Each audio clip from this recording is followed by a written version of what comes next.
Bienvenidos a todos. En el marco del 23º Simposium de Educación del ITESO, tenemos hoy el gusto de conversar con el doctor Gregorio Hernández Zamora. Bienvenido, Gregorio. Gracias. Gregorio Hernández Zamora es profesor universitario e investigador dedicado principalmente a la línea de pedagogía, lengua y cultura escrita. Miembro del Sistema Nacional de Investigadores, ha sido diseñador educativo, autor de programas y materiales para la SEP, profesor de la UAM, de la UNAM, autor de diversos artículos y libros relacionados con alfabetización, tecnologías, consumos culturales, la migración, la lectura, la escritura y la literacidad. Precisamente en este simposium está participando con un tema denominado Autobiografía y Expresión Digital, descolonizando la literacidad. Gregorio, ¿qué te parece si comenzamos definiendo lo que es la literacidad? Sí, bueno, mira, hay una definición muy simple que yo he elaborado.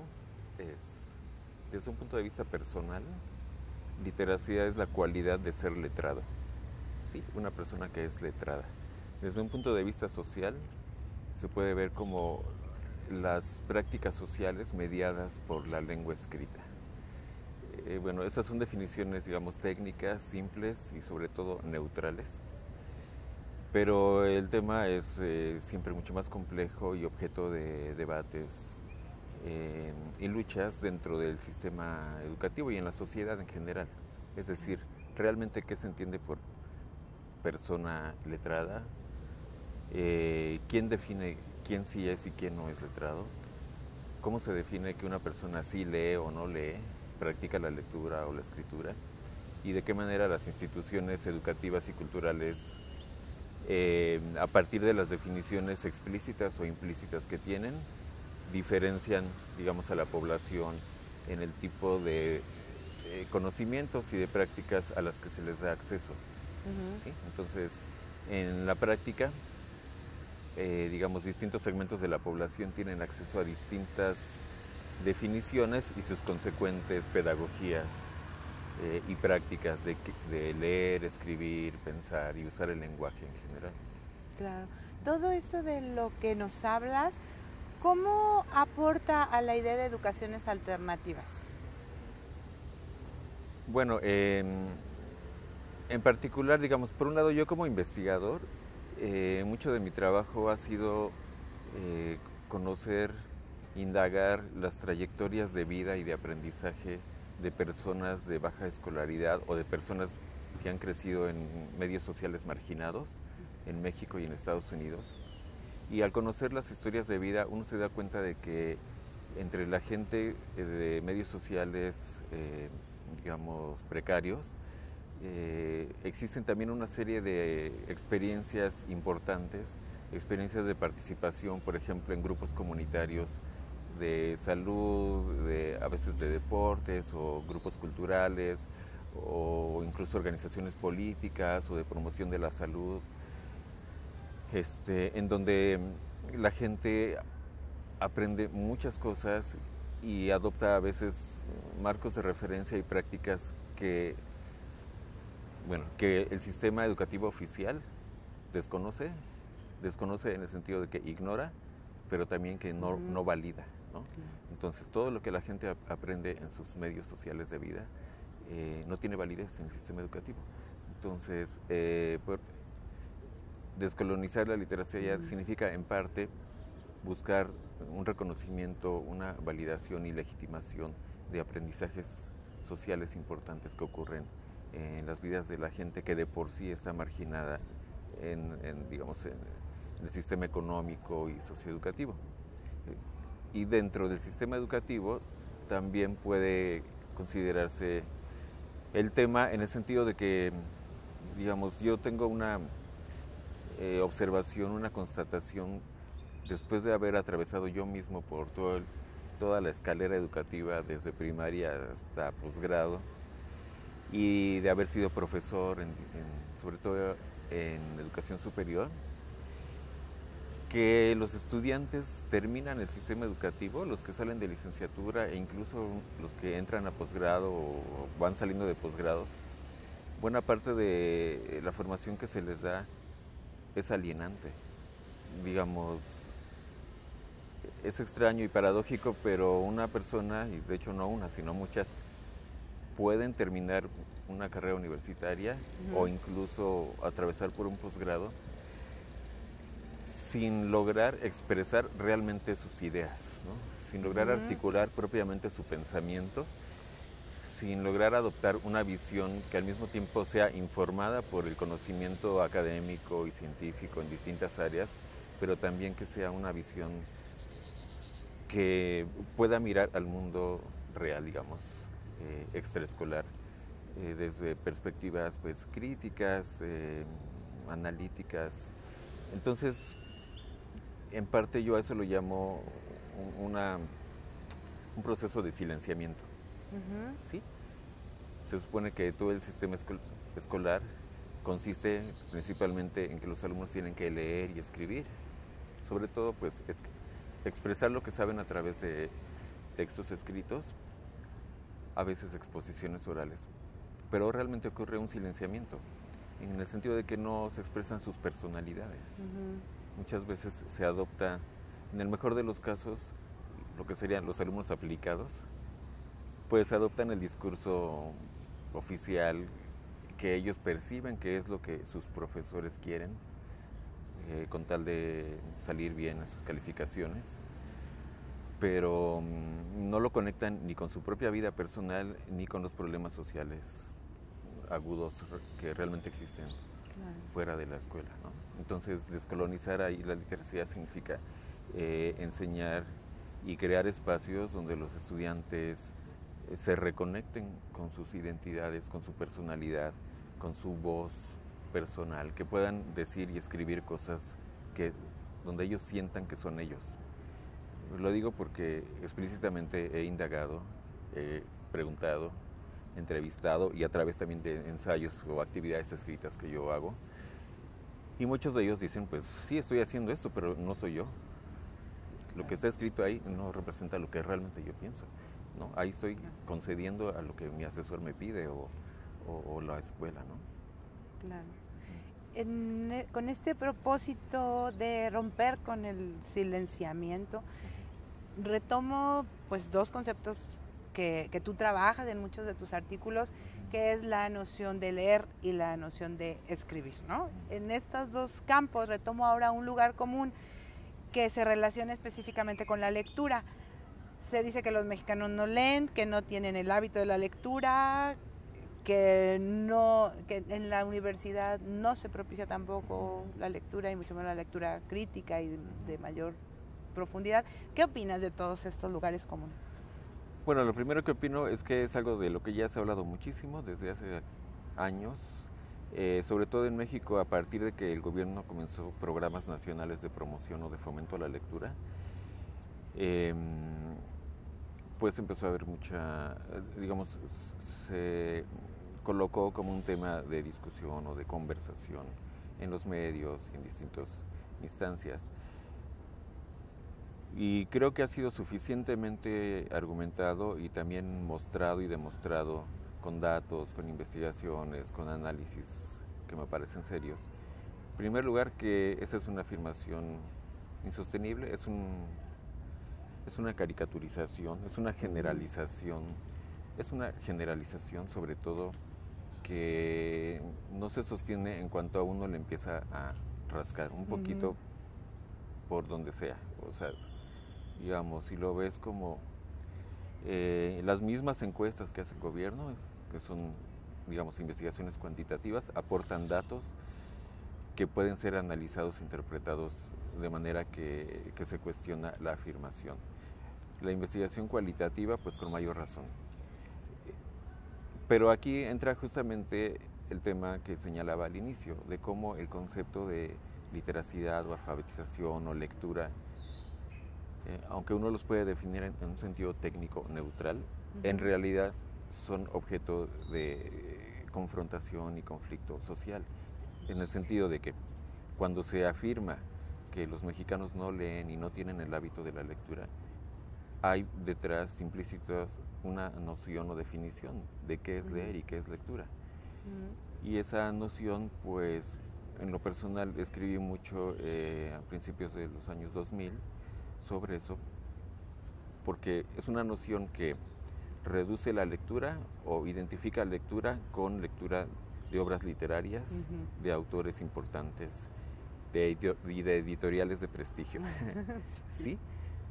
Yo como investigador, digamos, como te digo, rastreando las historias de vida de mucha gente marginada, justamente la población sobre la que aplicaría esa afirmación de que los mexicanos no leen, no, o sea, nunca he encontrado una persona que no lee en sí, ¿sí? O sea, todos realizan prácticas de lectura, algunas que tienen que ver con necesidades de la vida cotidiana, leer anuncios, letreros, documentos personales para trámites, etcétera.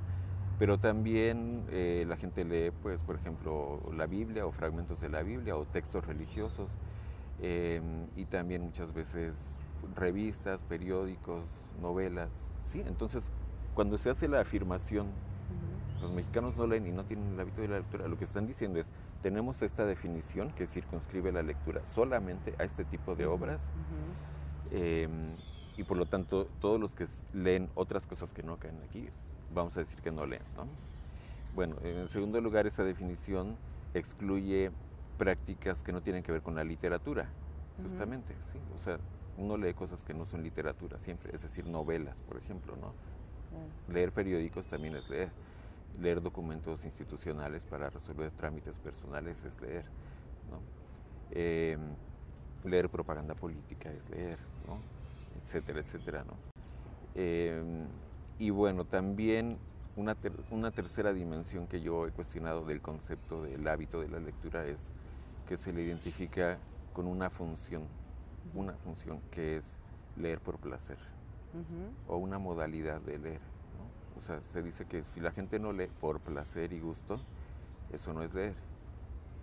Y la gente que hace esa afirmación generalmente señala que leer por obligación no es leer. Bueno, yo creo que cualquiera que ha pasado por el sistema educativo efectivamente ha leído muchas cosas que no hubiera elegido leer porque ni siquiera las conocía, ¿no? Pero eso es parte de la formación. O sea, tú no puedes elegir lo que ni siquiera sabes que existe, en cualquier aspecto, no solo en la lectura. Pero limitándolo solo a la lectura, pues sí, hay muchas cosas que uno lee en la primaria hasta la universidad que no sabías que existían, no lo elegiste. Y en parte estaba conectado con actividades formales de aprendizaje dentro de cursos formales. Entonces, tampoco creo que es sostenible la idea de que eso no es leer, solo porque no lo hicieron por iniciativa personal, por gusto y placer, al margen de cualquier otra necesidad.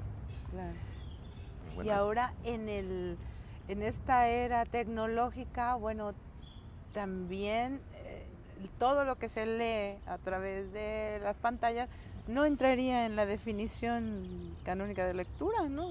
Es otra forma exacto, de leer. Aunque pues también ya los discursos oficiales en parte se han ido reorientando a partir de justamente los críticas y comentarios de analistas, de estudiosos de distintos países.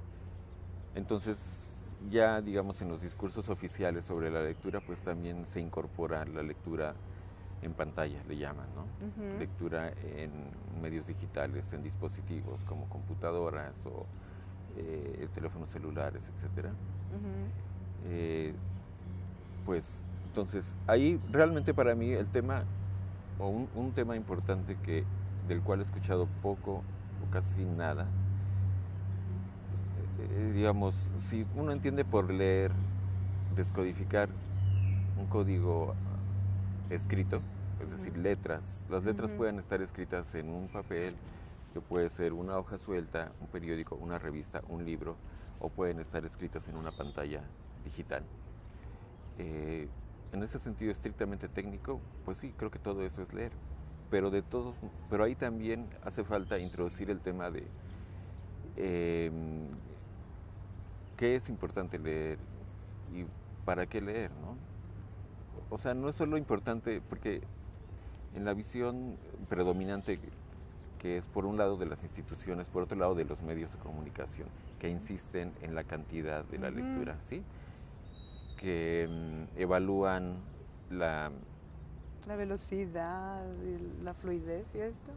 sí, digamos que califican a los países por, los ranquean, Sí, perdón sí. por la palabra, en función del número de libros que se leen al Claro. año, pero ese es un cálculo estadístico matemático estrictamente, o sea, simplemente se dice, tal año se vendieron X número de libros y la población de ese país es X número de habitantes, se hace una división, entonces se dice, pues, en ese país se leen 2 libros por año, ¿no? O 5 o 10 o los que sean. Ahí es un concepto abstracto y extraño de lectura, tanto del lado oficial, y yo también lo he visto incluso dentro de grupos promotores de lectura, que no cuestionan en sí el concepto de realmente qué es leer y por qué nos importa, por qué es importante que la gente lea. Y aquí recuerdo las palabras de, pues, un hombre que escuché en una conferencia en Estados Unidos que decía, si comparáramos leer con comer, es como si estuviéramos diciendo, es como si los padres les dijeran a sus hijos, lo que me importa es que comas, tú siéntate a la mesa y llénate la panza con dulces, golosinas, helados, refresco, lo importante es que comas, ¿no? Pero uno no haría eso, o sea, digo, solo padres muy irresponsables harían eso, dejar que su niño lea lo que es, coma lo que sea, porque el objetivo fuera llenarle la panza. Claro. Con la lectura es lo mismo, exactamente, para mí es no llenar la panza, sino la mente, ¿no? Y al llenar la mente creas personas y personalidades, intenciones, destinos de vida, identidades. Entonces sí importa también qué cosas se están leyendo y para qué, ¿no? Claro. Entonces ese lado queda totalmente fuera de la discusión cuando todo se centra en la cantidad, en el número de páginas o de libros, o el medio material en el que está escrito el texto, si son libros, si son revistas o si son pantallas, ¿no? Claro. Cuando lo importante está en para qué se lee y qué se hace con lo que se lee, entonces lo entiendo, ¿no? Exacto, bueno, pues ahí yo creo que pues existen muchas funciones y hay varias que me parecen totalmente válidas. O sea, la gente sí quiere y necesita, digamos, construirse una profesión, un oficio para vivir, para ganarse la vida. Y en ese sentido, pues, leer cosas para enterarse, instruirse, aprender, es totalmente válido y no lo veo como algo secundario o pues reprobable, ¿no? Por otro lado, como seres humanos, pues toda la gente necesita contestar y tener algunas ideas sobre preguntas fundamentales de la vida, ¿no? De nuestra identidad, quiénes somos, por qué estamos aquí, en qué momento estamos de la vida personal y de la vida del mundo, ¿no? Sobre nuestro pasado y futuro, las posibilidades de uno como persona, como individuo, en nuestras relaciones personales, ¿no? O sea, cómo necesitamos ir aprendiendo cómo reinterpretar los cambios en nuestra vida personal, las uniones y rupturas en nuestras relaciones personales, los procesos psicológicos, emocionales que uno está viviendo todo el tiempo. Entonces, muchas veces hay material muy importante que nos da apoyo, nos da otras perspectivas, nos permite salir de conflictos, de situaciones de crisis, etcétera. Y lo mismo diría pues a nivel colectivo y social, ¿no? Claro. Sí, en general. Entonces, en ese sentido es que yo siempre he insistido que sí importa el contenido de lo que se lee. Entonces, cuando incluso muchos grupos o individuos promotores de lectura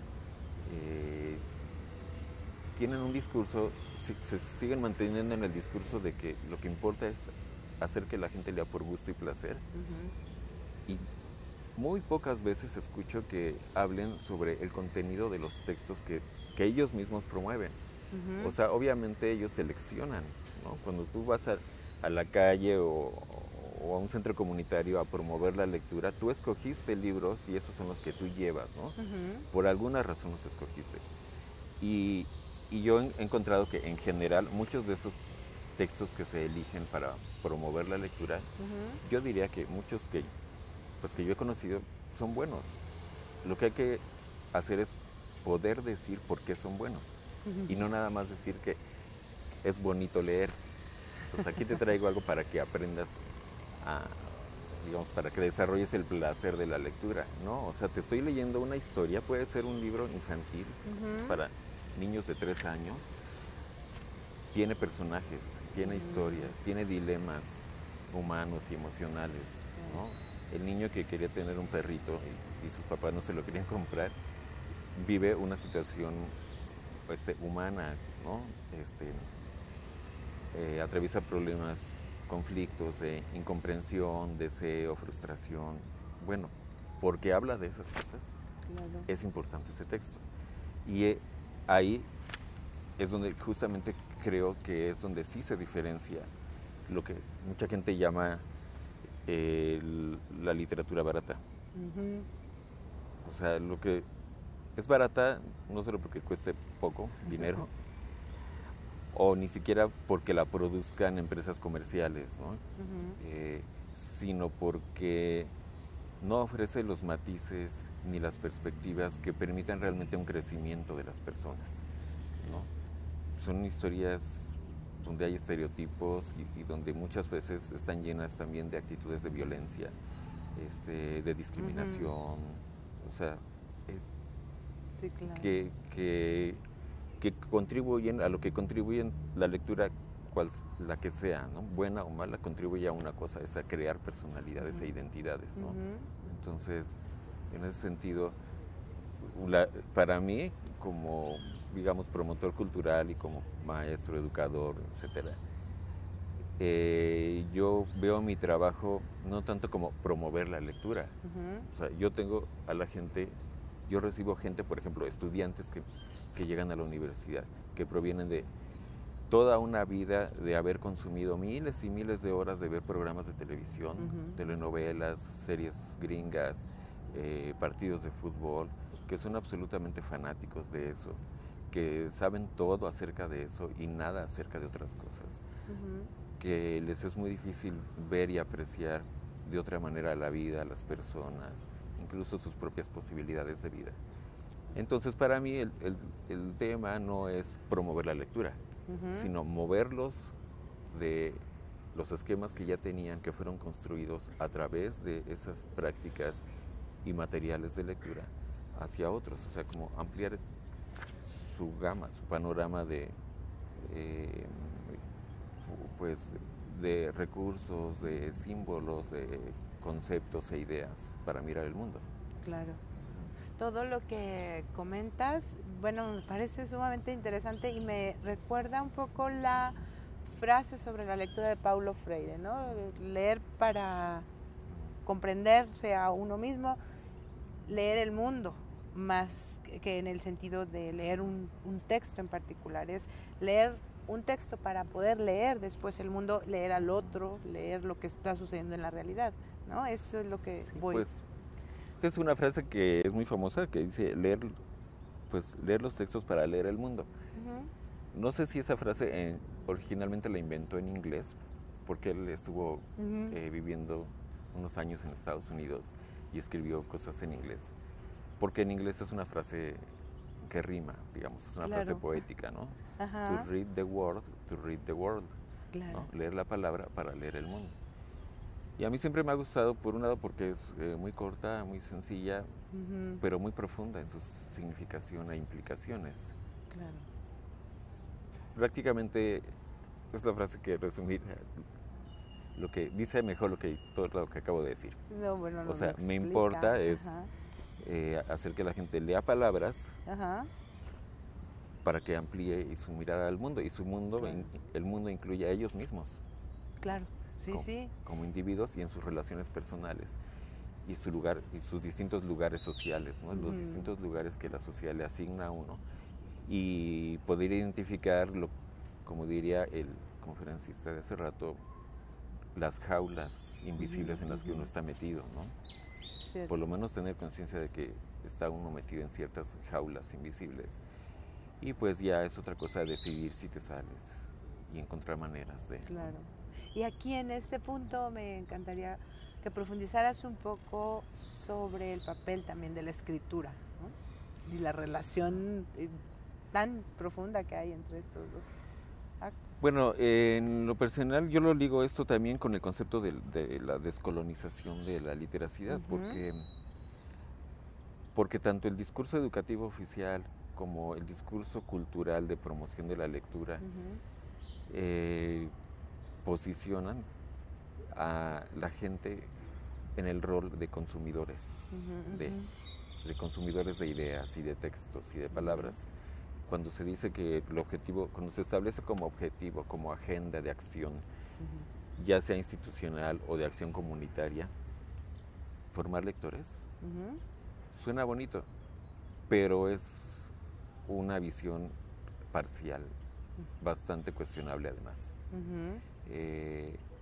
Sí, uno podría decir, bueno, es mucho mejor que una persona haya tenido y tenga experiencias lectoras variadas, amplias, que alguien que no, que toda su experiencia lectora se reduzca a un tipo de material y a un contenido, ¿no? Pero aún así, el que ha tenido más experiencias lectoras en toda su vida está colocándose a sí mismo solo en un lado del proceso de la lengua y de lo que sería la formación del sujeto humano.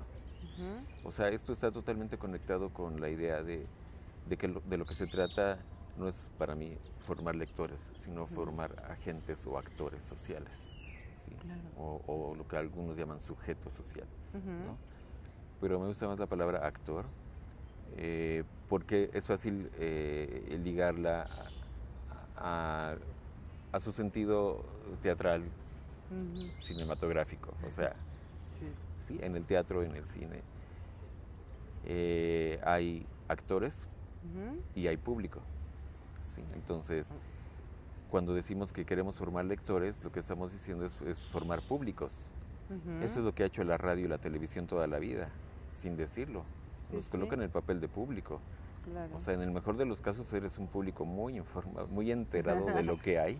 Pero pasivo finalmente. Y hay gente que se ve a sí misma incluso como gente muy culta porque sabe mucho de música, por ejemplo, porque ha escuchado muchas horas de música y te puede decir nombres de artistas, de obras, de estilos y géneros, etcétera, pero no toca un instrumento, por ejemplo. Nunca ha vivido el lado de ser el que haga música. Claro. Y lo peor de todo para mí es que ni siquiera ha sentido la necesidad de ser un creador de música, ¿no? Claro. Y cuando te pones del lado del creador, te estás subiendo al estrado, digamos, o sea, te estás poniendo del lado de ser un actor, ¿no? Entonces, a eso me refiero yo cuando enfatizo a veces la importancia de la escritura. Y como dicen muchos escritores y también profesores que dan cursos y talleres de escritura,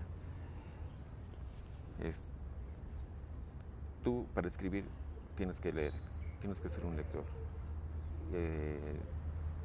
Si realmente te interesa hacer buena escritura, del tipo que sea, literaria o incluso técnica, pues tienes que estar informado y tienes que estar leyendo. Pero tú puedes leer solamente y no necesitas escribir. O es como puedes escuchar música y no necesitas tocar música. Pero si estás del lado de ser el actor que produce música o escritura o pintura, necesariamente tienes que también conocer y consumir. Claro. Eso. Y ahora, como tratando de redondear esto, que no nos queda mucho tiempo, con el dominio de la lectura, de la escritura o la incursión creativa en estos dos campos, de la literatura y de la literacidad, ¿esto qué puede aportar para la solución de problemas sociales? ¿Qué podrías decir sobre esto? Pues bueno, mira, por un lado, si lo concebimos así como formación de sujetos sociales que tengan mayor iniciativa, autonomía y capacidad de pensar y expresarse, pues yo creo que eso en general beneficiaría a la sociedad.